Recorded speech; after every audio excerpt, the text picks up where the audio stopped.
محفل کرتے ہیں،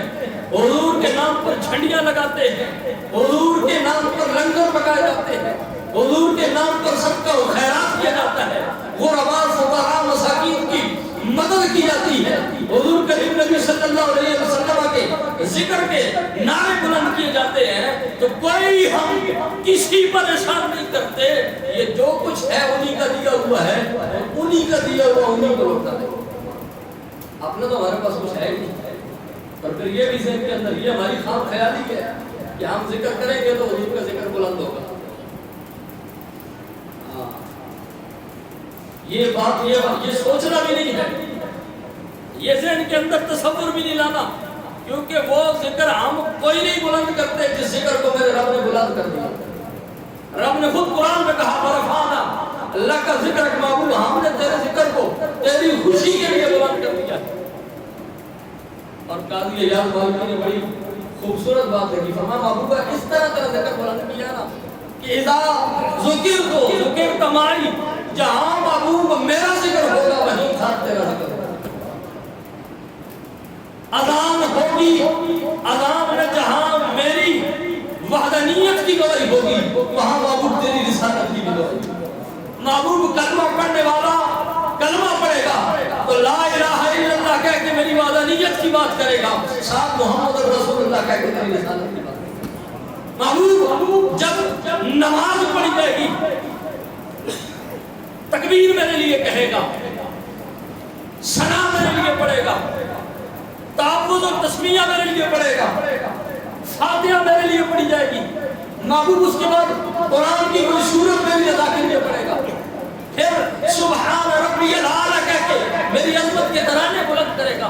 پھر جھک کر انتہا کر دے گا سجدے کی حالت میں سبحان ربی الاعلی کہہ کے میری بلندیوں کو بیان کرے گا۔ محبوب پھر التحیات للہ والصلوات والطیبات کہہ کے میری پاکی میری تحیت کو بیان کرے گا، اور جب سب کچھ کر چکے گا محبوب، جب میرا ذکر کر لے گا تو پھر میں دو زانو بٹھا کے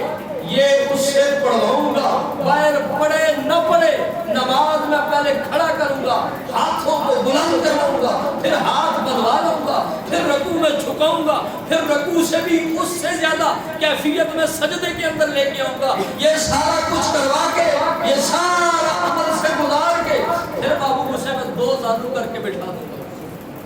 دو زانو جب بیٹھ جائے گا پھر میری عظمت کو بیان کرے گا، اور اس کے بعد محبوب نماز قبول تب کروں گا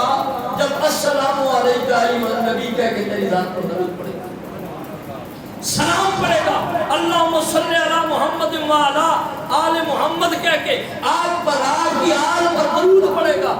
تب جا کے نماز قبول کروں گا۔ اس لیے محبوب پہلے نماز میں میرا ذکر ہوگا، پھر ساتھ تیرا ذکر ہوگا، اور نماز عبادت میری ہے لیکن ذکر میرے ذکر کے ساتھ تیرا ذکر ہوگا۔ پھر فرمایا محبوب جہاں جہاں قرآن کی آیات میں میری توحید کا ذکر ہوگا۔ ایک بندہ کہنے لگا دیکھو سورہ اخلاص میں حضور کا ذکر کہاں ہے؟ سورہ اخلاص میں چونکہ اللہ کی وحدانیت کی بات نہیں ہے، قل هو اللہ احد، کہہ دیجیے اللہ ایک ہے، اللہ الصمد، اللہ بے نیاز ہے۔ اس میں حضور کا ذکر کہاں ہے؟ میں نے کہا اگر آنکھیں ہوں تو اللہ نے ذکر محبوب کا کر کے ہی بات شروع کی ہے۔ اللہ تعالیٰ فرمایا قل هو اللہ احد، محبوب تو کہہ کے میں ایک ہوں۔ آپ نے بھی کہنا ہے، میں نے بھی کہنا ہے، لیکن کہا تمہاری بات بعد میں ہوگی، میرا محبوب کہے گا تو تب بات کرے گا۔ فرمایا قل هو اللہ احد، محبوب تو کہہ کے میں ایک ہوں۔ اور یہ بات ہے کہ عربی جو سمجھنے والے بندے جانتے ہیں، اگر بات یہاں سے شروع کی جاتی نا تو صورت ٹھیک تھی، غلطی کوئی نہیں تھی۔ هو اللہ احد سے بات ہوتی تب بھی ٹھیک تھا، اللہ احد سے بات ہوتی تب بھی ٹھیک تھا کہ اللہ ایک ہے، هو اللہ احد، وہ اللہ ایک ہے۔ فرمایا نہیں محبوب ہو اللہ سے بھی بات نہیں شروع ہوتی۔ یہ سنتے ہیں کئی آیتیں ہیں جو ہو اللہ سے شروع ہوئی ہیں، کئی آیتیں ہیں جو اللہ سے شروع ہوئی ہیں۔ فرمایا محبوب اللہ سے بھی بات نہیں شروع ہوگی، ہوا سے بھی بات نہیں شروع ہوگی، محبوب کل سے بات شروع کریں گے، اور کل سے بات اس لیے شروع کریں گے کہ لوگ ایسی صورتیں ڈھونڈیں گے کہ جس میں یار کا ذکر نہ ہو۔ فرمایا یہ جو صورت ہے نا اس کو لوگ یہ سمجھیں گے کہ اس میں حضور کا ذکر نہیں ہے۔ محبوب بات ہی کل سے شروع کرتے ہیں، باقی باتیں بعد میں ہوگی، پہلی تیری زبان کی بات ہوگی کہ تو اپنی زبان سے کیا کہ میں قل هو اللہ احد محبوب تو کہتے کہ تو کہتے کہ میں بے نیاز ہوں، تو کہتے تیری زبان سے، اور یہ بات ذہن میں رکھیں، آپ کہتے ہیں وہ ہمارا رب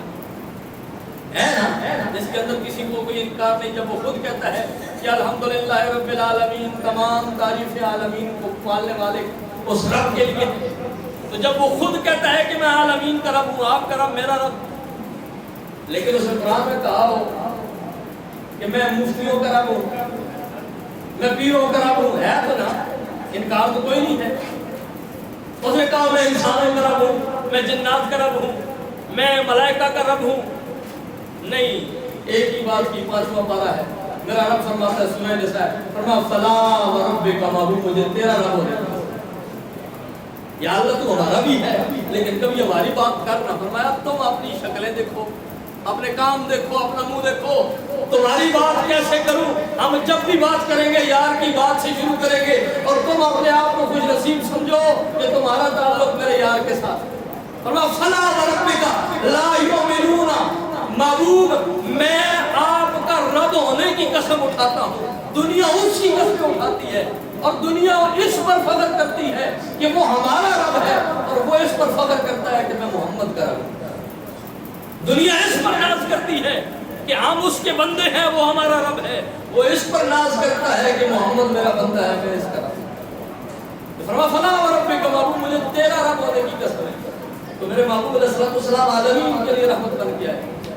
ہر